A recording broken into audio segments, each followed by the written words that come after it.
She marched up my driveway like she owned the place, brandishing a clipboard in one hand and shouting so loudly that the cattle in the pasture scattered. You can't live here. This farmhouse is under HOA regulations, and you are in violation. I simply leaned against my pickup truck, wiping sweat from my forehead, and stared at her in disbelief. Lady, this property isn't even part of your HOA. Her face turned bright red. She thrust a paper at me, some bogus notice with bold letters declaring eviction. This is illegal. Pack your belongings before the police arrive. I could feel my pulse quickening, but not from fear, from anger. She thought she could intimidate me off my own land. I folded the paper slowly, almost chuckling, and said, "You're trespassing on my property." You're the one breaking the law. Her jaw dropped for a moment.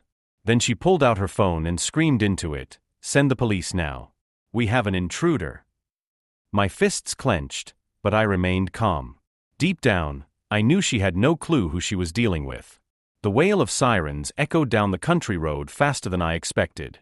Within minutes, 2 patrol cars pulled up, emergency lights flashing. Karen waved her arms like she had just struck gold. "Officers, arrest him. He broke into this farmhouse. He doesn't belong here."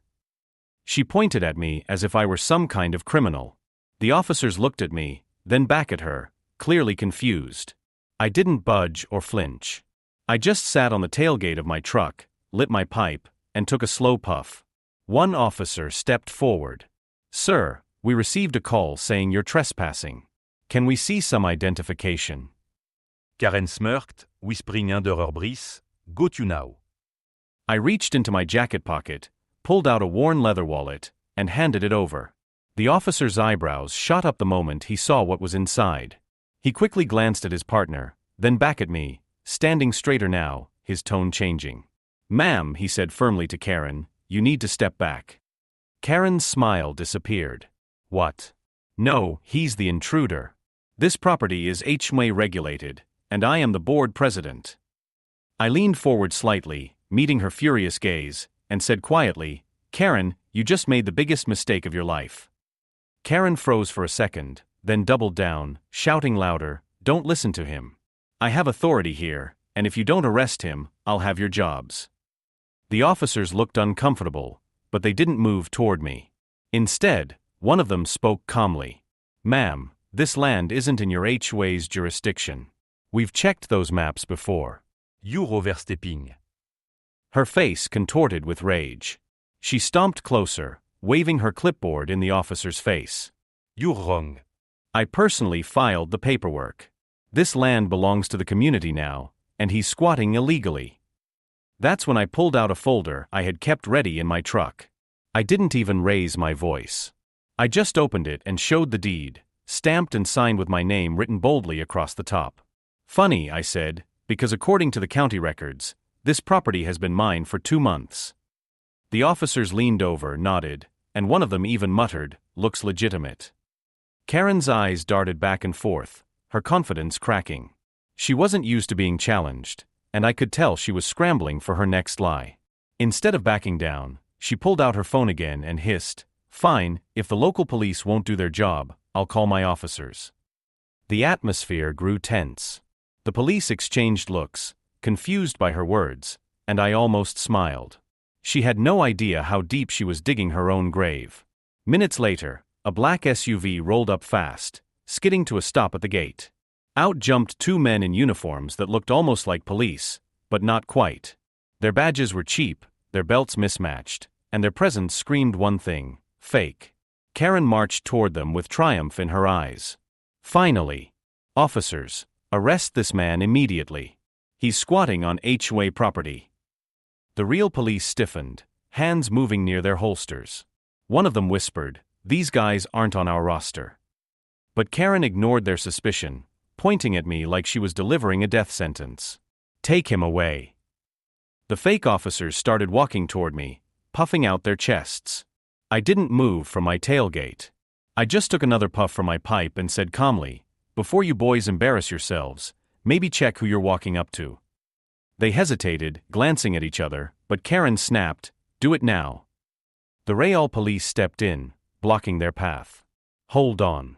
Identification, both of you. The imposters looked uneasy, fumbling at their pockets. Karen shrieked, "You don't need to question them. They're with me." That's when I finally stood up, reached into my jacket, and slowly pulled out a badge of my own. The gold gleam caught everyone's attention. Karen's face drained of color. I said, steady and clear, "I'm not just the owner of this land. I'm the county sheriff." For a moment, the world went silent. The real officers straightened up instantly, almost snapping to attention. One of them muttered under his breath, "Sheriff," before giving me a respectful nod. Karen's mouth fell open, her confidence crumbling faster than I'd ever seen. The fake officers, however, weren't so quick to back down. One of them tried to play it off, puffing his chest again. "That badge could be fake too.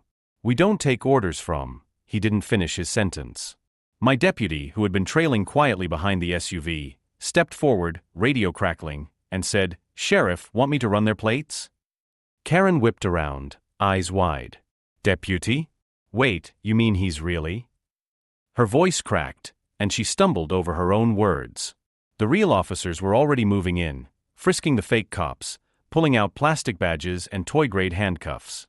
One officer turned to me. "Sheriff, they're impersonators. We'll process them immediately." Karen was trembling now, trying to salvage control. "No, you don't understand. They were just helping me enforce the HOA rules.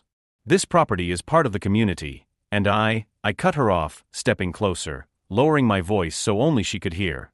"Karen, this farmhouse isn't in your HOA, and now not only are you guilty of trespassing, you've brought criminals onto my land." She looked around desperately, realizing the crowd was turning against her. But instead of stopping, she screamed, "This isn't over. I'll destroy you, sheriff." You'll see." I leaned back against my truck again, calm as ever. Funny thing about threats, Karen. They usually sound better when the handcuffs aren't already waiting for you. They dragged the fake officers to the patrol cars, while neighbors who had gathered started whispering and pointing. Karen tried to pull herself together, acting shocked. "You can't do this to me." "I'm a community leader," she wailed, her voice breaking like she'd been caught in a lie she'd told so many times she believed it. I watched her for a moment, then nodded toward the porch camera mounted on my farmhouse. "Actually, funny you say that. Want to see the recording?" Her expression froze before she could answer. My deputy tapped his tablet, and the doorbell footage played clearly for everyone. Karen slipping a forged HOA notice under my door 2 nights ago, then whispering into a phone while the same 2 men stood by the gate. The crowd fell silent. You could hear a pin drop. Karen's face went white as the video showed her coaching the imposters. "Tell them you're enforcing community rules. Act like you belong." Her mouth moved, but no sound came out. She lunged forward, desperate. "That's edited. Fake. Planted," she shouted. But the footage kept rolling, her signature, her voice. The exact moment she called 911, pretending to be a neighbor. One of the officers held up a recording of her call, her own words condemning her. A neighbor yelled, "She did it to old Mr. Lane last month, too." And another showed a post from a local group where Karen had bragged about keeping the neighborhood clean. Karen dropped to her knees like someone had pulled a rug from under her. "Please, please don't ruin me," she begged, eyes wet but hollow. People who'd wanted to believe her turned away. I walked up slowly, looked down at her, and said, "You used fake authority to scare my family and brought criminals onto my land. That's where this ends." She snapped, half screaming, half crying. "You'll pay for this." I clipped my radio to my shoulder, voice low but carrying. "Maybe in court." Then I turned to the officers and said, "File everything: trespassing, impersonation, fraud." The deputy smiled quietly and said, "Post the footage." A neighbor already had their phone up, streaming. Within minutes, the scene was no longer just our road. It was on social feeds, with one line in the caption that people kept repeating, "Don't mess with somebody's home." Karen was handcuffed, screaming at everyone like a cornered animal. "This is harassment. You'll all regret this." But the crowd only watched in silence, the same people she had bullied for years now standing taller as she was shoved into the back of a patrol car. One neighbor whispered, "About time," and another added, "She thought she owned us all." As the officers closed the door, She pressed her face against the glass, spitting venom through the crack in the window. This farmhouse will never be yours. The HOA will crush you. Her voice was muffled, but her rage was sharp. I just tapped the deed folded in my jacket pocket and looked her dead in the eye. Karen, this land was never yours to begin with. The SUV carrying the impersonators pulled away first, then the cruiser with Karen followed. The flashing lights disappeared down the gravel road, leaving only the dust engine in the air. For the first time since moving into my dream farmhouse, the yard felt quiet and peaceful. My wife stepped out onto the porch, arms crossed but with a faint smile. So much for a quiet country life, she teased. I chuckled, shaking my head. Guess Karen didn't get the memo that I'm not the type you can scare. She came closer, her hand brushing mine. You stayed calm through all that. I'm proud of you. But in the distance, I noticed a black car idling just beyond the tree line. Its engine growled low, and the driver's silhouette didn't move. My smile faded. Karen's last words echoed in my mind, "This isn't over." And deep inside, I knew she wasn't finished yet. The black car finally rolled forward, crunching slowly over the gravel.